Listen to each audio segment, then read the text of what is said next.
Labdien!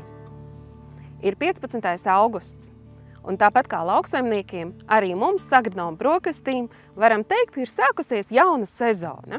Mēs esam Zemgalē, mēs esam Zaļinieku pagastā, uz samērā nesen kā sēta rapšu lauka, un mūsu Agronoma brokastu raidījuma tēma šodien būs rapsis.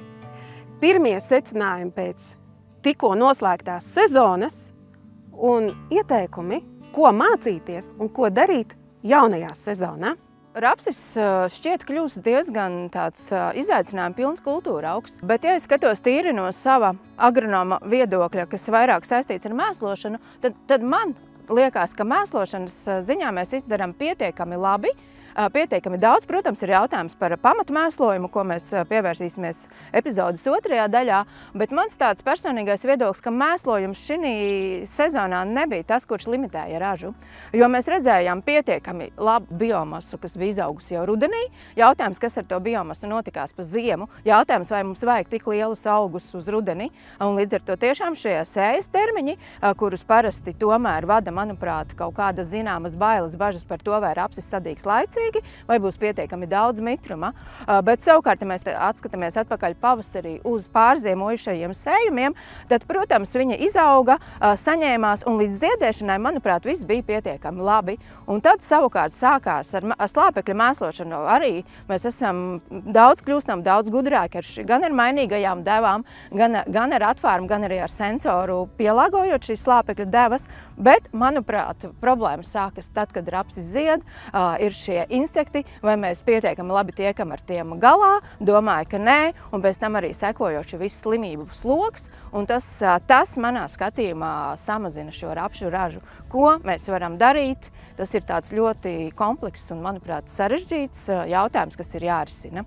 Savukārt, no savas puses pārstāvot Cortevas produktus, es, protams, runāšu par nezāļu ierobežošanu ar herbicīdiem.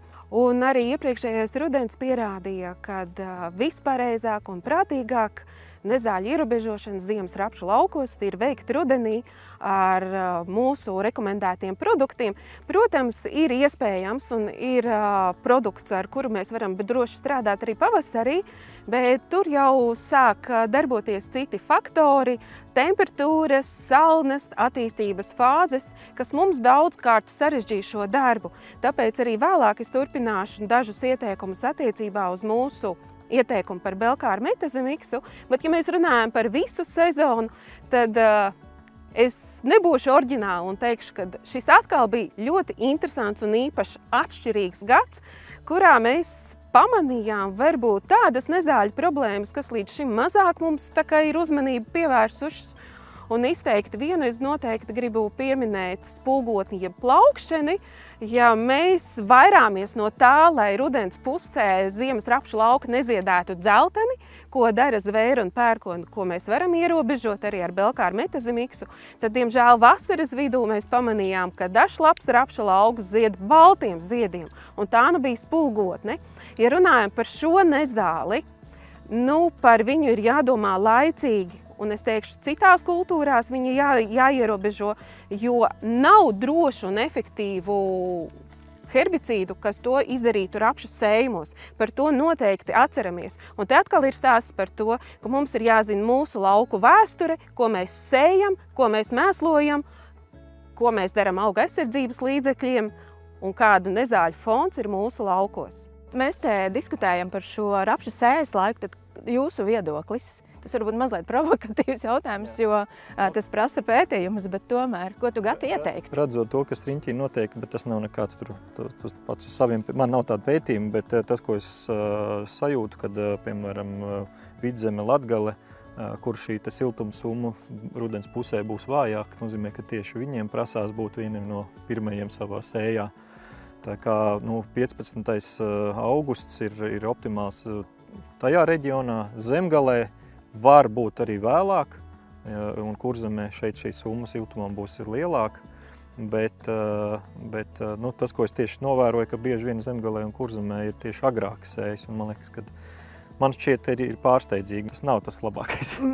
Tas ir loģisks, secīgi soļi tam, ka ātrāk lauki tiek novākti zemgalē un arī, kā liekas, ātrāk var sēt vidzemē. Latgalē tas viss vienmēr ir vēlāk, varbūt arī mazliet steidzīgāk. Jā.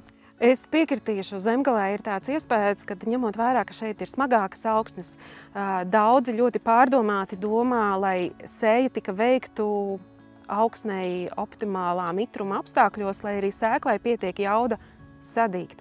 Bet, ko es gribu teikt, kārtējo reizi laikapstākļi ļoti mainās no gada uz gadu, un pat it kā tavos minētajos datumos būs rudeņi, kad arī tas būs par ātru.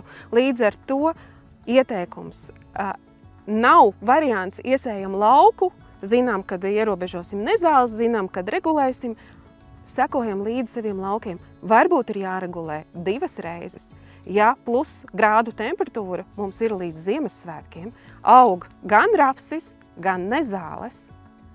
Es domāju, ka šeit ir jāņem vērā tas klimata maiņas aspekts ļoti, jo beidzamie, 10 vairāk gadi ir ļoti silti rudeņi. Ja mēs skatītos meteoroloģiskās, temperatūras summas, tās noteikti būtu par kaut kādu grādu 2, es tīri minu šobrīd, bet tas ir ārkārtīgi būtisks faktors šīs temperatūras summas, kas arī ietekmē to rapša augšanu rudenī. Līdz ar to, varbūt, kad īsta atbilde nav šodien, bet varbūt viņi būs nākoši gadu atkal par to, kad tad īstais laiks ir rapša sējai.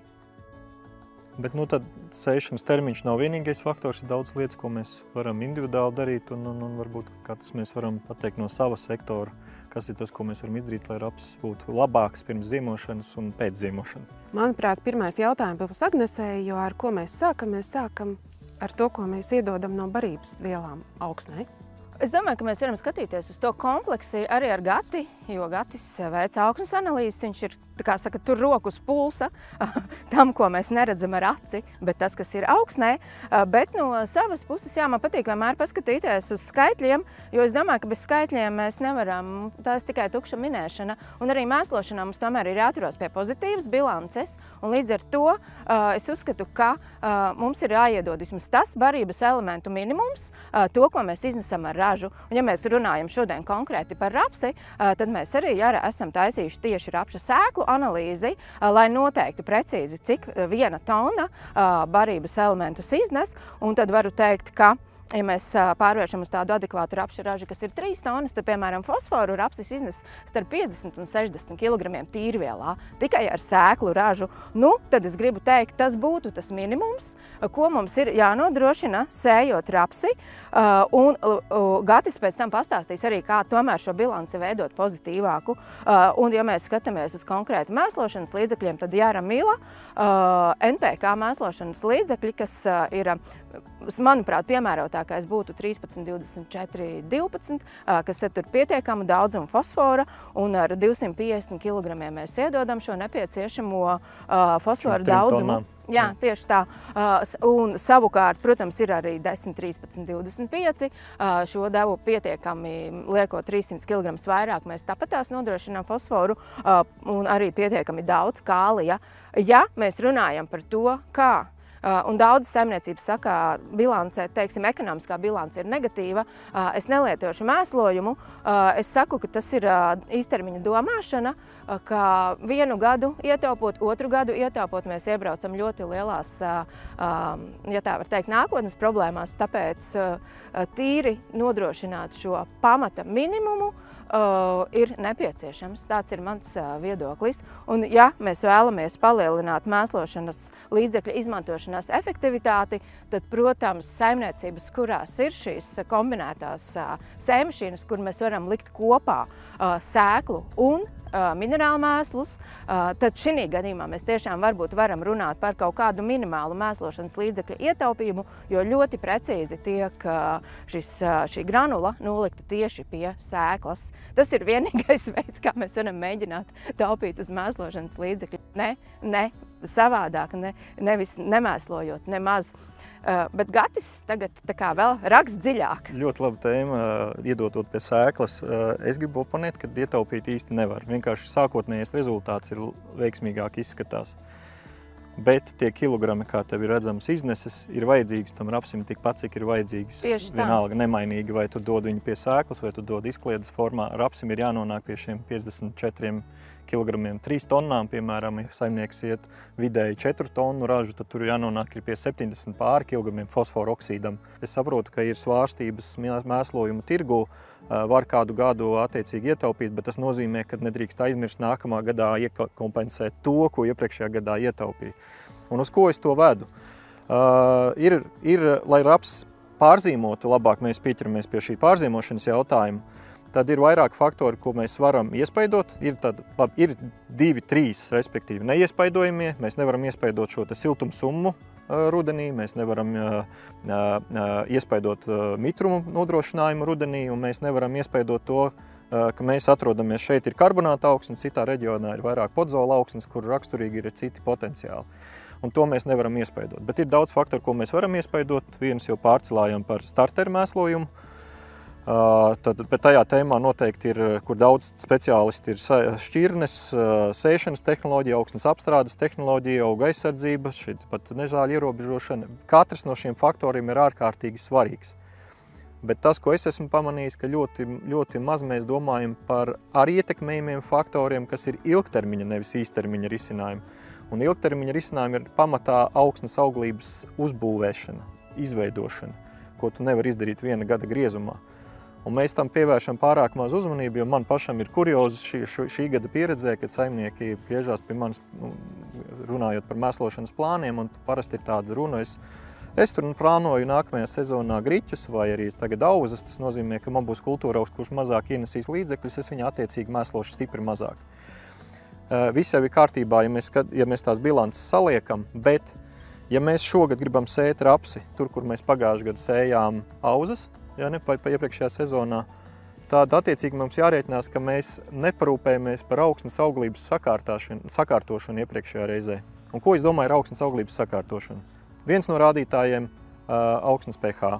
Augsnes pH neatbilstība rapšu kontekstā īpaši ir rapsis, tātad ir prasīgs pēc ļoti labi nodrošinājuma barības elementiem un pēc labas bioloģiskās aktivitātes. pH līmenis, ja viņš ir zems, tad, piemēram, barības elementu nodrošinājums fosforam ir uz pusi mazāks, bioloģiska aktivitāte reiz 3 samazinās augsnē, un tas attiecīgi atstāja būtiski iespaidu uz rapšu tālāko izdošanos, un sliktos rudeņos, teiksim, no klimatiskā viedokļa, tie rudens sagatavošanās uz ziemošanos tieši tāpēc, ka pH slikts ir stipri traumējošāks. Vidēji gala rezultāts ar zemu pH ir parasti mīnus 30% rapša ražai, tāpēc, ka rapsis tiešām ir prasīgs pret labām kvalitātes augsnēm. Vēl viena lieta, ko jārēķinās ar kaļķošanas, teiksim, nepietiekamu kaļķošanu, augsne blīvējās daudz izteiktāk. Un tā kā tas ir viena lietām, kas būtu jānovērš. 30% ražas zudums varam iedomāties ar 3,5 tonu ražu, un kādu šodien cena rapsim 400 eiro, piemēram, kaut vai par upjo, ja? Varat iedomāties, tas ir būtisks cipars, tad lētāk ir tomēr augsni sakārtot. Bet velkot paralēlis ar to pārzīmošanu, un pieņemsim ar zemo pH vidzemē, Latgalē, ja mēs nevaram to konsekvences. Nosacīti, tas ir viens no faktoriem. Tas, ko es arī gribu uzsvērt, kad ir lietas, ko mēs varam darīt, lai pārzīmošana būtu veiksmīgāka, tad viennozīmīgi ir šī pH sakārtošana. Tas neatrisina visu, bet tas ir ļoti liels solis. Tā ir absolūta bāze, es gribu teikt. Absolūta bāze, kas ir pārbaudīta un jebkurā gadījumā sniedz pozitīvu rezultātu. Nākamais no pamata augsnes auglības sakārtošanas jautājumiem ir fosfors kālijs. Latvijā kālija problēma ir stipri mazāka, bet tieši tamdēļ pieskaršos fosforam. Ja mums ir nepieciešams, lai šis rapsis sēklā sakrātu līdz ražas veidošanas beigām šos 54 kg, tad patiesībā augsnē, kurā nav sava pamatbāze jau, šis pagrabs jau pilns ar šo fosforu, jau nav pamatā, tad līdz sēklai 54 kg pat tad, ja mēs viņus rudenī startā dodam, nenonāks. Par ko es runāju? Ir jābūt optimālam augsnes nodrošinājumam jau ar šo pamata barības elementu saturu. Tas ir fosforu oksīds 450 kg hektārā, 25 cm dziļumā. Tāda ir jābūt optimālai fosforu koncentrācijai, kurai ar starteru mēslojumu tiek pielikts papildus šie 54 vai 74, uz kādu ražu mēs tiecamies. Tikai pie tiem nosacījumiem pētījumi apliecina, ka sēkla varēs saņemt šo pilnvērtīgu. Latvijas lielākā problēma, 2/3 Latvijas platība ir pazemināta fosforu, kas ir runa par zem 300, zem 200 kg, un lielā Latvijas daļā pat ir 150 kg tikai augsnē esošā bāze. Ja mēs šādā tukšā augsnē ieberam šo starteru mēslojumu, mēs nekādi nevaram cerēt, ka sēkla, kuru mēs gribam izaudzēt 3 tonnas, saņems šos 54 kg, viņi saņems 40 kg. Un mums ir savu 15% ražas zudums. Tas arī tas, kas mums ir izpētīts, ir tad fosfora deficīts. Ja tas ir pazeminātā līmenī, tad tas ir apmēram līdz 15% zudums rapša ražai. Tīri matemātiski, piemēram, 4 tonnas rapsis pa 400 eiro, tas nozīmē, ka hektārs mums ienes 1600 eiro, 15% no tā ir 240 eiro. Ja? 240 eiro katru gadu, nevis katru gadu, bet katru reizi, kad mēs audzējam tajā laukā rapsi, mēs zaudējam, jo augsnē trūkst šī te, augsnē ir tikai 200 kg bāze, augsne ir ar ļoti zemu fosforu nodrošinājumu, un vajadzētu koncentrēties uz ielabošanu, lai sakārtotu to potenciālu. Un ielabošana nozīmē 250 kg uzcelt 4 gadu laikā. 1 kg fosforu oksīdu izmaksā apmēram 1 eiro. Tas nozīmē, ka, lai tu saņemtu stabili katru gadu 240 eiro atpakaļ, tev sadalot 3 mēslošanas reizēs vajag iztērēt 200. Tur matemātika ir vienos vārtos, kad augsnes ielabošana ir viens no tiem, kas visātrāk attaisnojās. Un tamdēļ arī mēs veicam šīs augsnes analīzes, kas arī palīdz parūpēties, lai tev katrā nogabalā tiktu mēslos tikai tas, kas tur ir vajadzīgs, un nekādā gadījumā neaizmirst augsnes ielobošanas nozīmi, lai tie barības elementi tajā sēklā nonāk. Tas ir tas, ko mēs esam novērojuši kā vienu no problemātikām, kāpēc mums ir pārzīmošanas problēmas daudz kur. Viena no, nevis vienīgā. Ja mēs metam tiltiņu tālāk, lai to mēslojumu, kas tiek iedots rapsim, tiktu rapsim, nevis par viņu konkurētu nezāles, par to mums jāsāk runāt jau rudenī, jo pagarinoties rudens periodam, kā jau es minēju, aug ne tikai rapsis un pāraug, bet arī aktīvi auga nezāles. Un mēs šobrīd esam uz diezgan klasiska zemgales rapša lauka, kas ir sēts tiešajā sējā.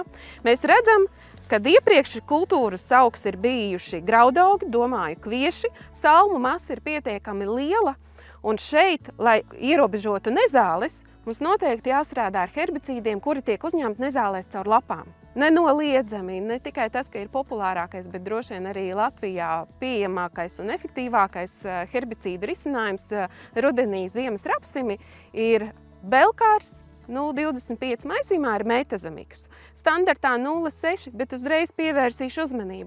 Metazamiks ir tas herbicīds, kurš mums ļauj ierobežot virzu, dīkstošu violīti, un daļēji arī mēs ierobežojam viendīglapu nezāles. Ar stārņaugu kā kviešiem mēs tiksim galā ar graminicīdu herbicīdiem, bet tieši uz šī lauka jau vērojot, mēs redzam, ka rapsītis ir dīglapās, savukārt violīte jau ir un paliela un dīkstoša. Šajā gadījumā mans ieteikums būtu metazamiks maisījumā palielināt līdz devai 0,8 un skatīties, vai metazaklora darbīgās vielas deva vēl nevajadzētu palielināt. Bet pēc būtības rapsi ar Belkāru metazamiksu mēs sākam smidzināt tajā brīdī, kad 90% no augiem ir 3 un 4 lapu stadijā. Ar Belkāru mēs varētu smidzināt arī lielākas nezāles, bet atceramies, aug rapsis, ko viņš dara? Viņš nosedz augsni. Kas paliek zem rapša lapām, paliek nezālītes. Ja mēs viņām virsū netiekam ar herbicīdu smidzinājumu, mēs viņas īsti ierobežot nevaram. Belkārs un metazamiks ir herbicīdu maisījums, kurš paņem liekas visplašāko nezāļu spektru, kas būtu jāierobežo rudenī, ieskaitot arī kruziežu nezāles par, piemēram, ganu plikstiņu vai tīruma nauduli. Mums jautājumi nav, tur ierobežos efektivitāte ir ļoti augsta, bet ko gribu pieminēt, ar Belkāru un metazamiksu rudenī smidzinātus rapša laukus mēs neredzēsim dzeltenus. Viņi tur neziedēs ne zvēre, ne sinepe, jo viņu ierobežošana arī tomēr sasniedz līdz pat 65–70%. Tas nozīmē, ka šī nezāle paliks zem rapša un ar viņu nekonkurēs. Līdz ar to nav iemesla šo produktus neizvēlēties. Un vēl viena nianse. No 4 darbīgajām vielām, ko satur šo herbicīdu maisījums, 3 ir no auksīnu grupas. Tas nozīmē, ka nav sulfūrijā darbīgās vielas, kas veicina virzas vai citu nezāļu iespējamo rezistenci. Mēs arī no tā izbēgam. Mēs ļoti plaši apspriedām fosforu jautājumu, kas, protams, ir ārkārtīgi būtisks elements, jo tāpēc, ka šī bilance veidojas negatīva, bet mēs atceramies arī to, ka kālijs ir principā masas produkts rapsim, jo rapsis patērē tieši kāliju ļoti daudz, pietiekami daudz, un līdz ar to arī tad nāk šeit lietā arī, protams, augsnes analīzes, lai mēs saprotam, vai augsnē ir kālijs, vai mums jādod viņš ir vēl papildus, protams, kaut vai šī pati iznese ar sēklām, bet rapša, piemēram, kālija iznese ar sēklām ir, teiksim tā, apmēram 8 kg ar tonu. Tas nozīmē pie tādas ražas, kas ir 3 tonnas, tie būs, piemēram, 32 kg kālija un uz augšu. Tas ir tas minimums, kas mums būtu jānodrošina. Un atceramies to, ka kālijs ir tas barības elements, kas arī nodrošina šo pārziemošanu. Jā, tīri temperatūras jā, viss ūdens kustība augā. Jā, Gati, kas tev par kāliju? Par analīzēm, tieši runājot par kāliju nodrošinājumu, tieši tas, kad ir tātad minimums ir domāt par bilanci, bet kālijs Latvijā, teiksim, tā problemātika ir mazāk kā fosforam, bet nodrošinājums augsnē tieši tāpat ir vajadzīgs. Lai varētu strādāt tīri tikai ar iznesi, tad augsnē ir vajadzīgs, te jau sākas atšķirības no smilšainām, mālēnām augsnēm. Smilšainākā augsnē jābūt kālijam mēram ap 600 kg hektārā jau dabiskai nodrošinājumam, kas ir visos augsnes organikā un minerālu formā. Viss, kas atrodās tam resursam, jābūt dabiski pieejamai formai, zināmā termiņā pieejamam formai. Līdz pat 800 kg mālainajās augsnēs.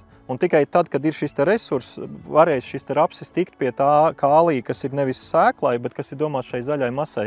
Un, protams, augsnes analīze jau uzrāda arī kālija deficītu, tad kālija mēslošana tur ir tikpat obligāta, tikpat svarīga, cik fosfors. Tā kā noteikti nedrīkstam aizmirst. Jā, tā kā kompleksa pieeja mēslošanas plānošanā. Jau pēc mūsu šodienas sarunas mēs secinām, ka šie jautājumi, kas ietekmē rapsi, ziemošanu, augšanu, ražas veidošanu, ir ļoti daudz un viņi ir ļoti pakārtoti. Ceru, ka mūsu pārdomas varbūt jums palīdzēs nākamo lēmumu pieņemšanā. Un paldies par uzmanību un tiekamies nākamajā Agronoma brokastu raidījumā, kurā jau mēs runāsim par ziemāju graudaugiem. Jā. Paldies! Paldies! Vislabāk!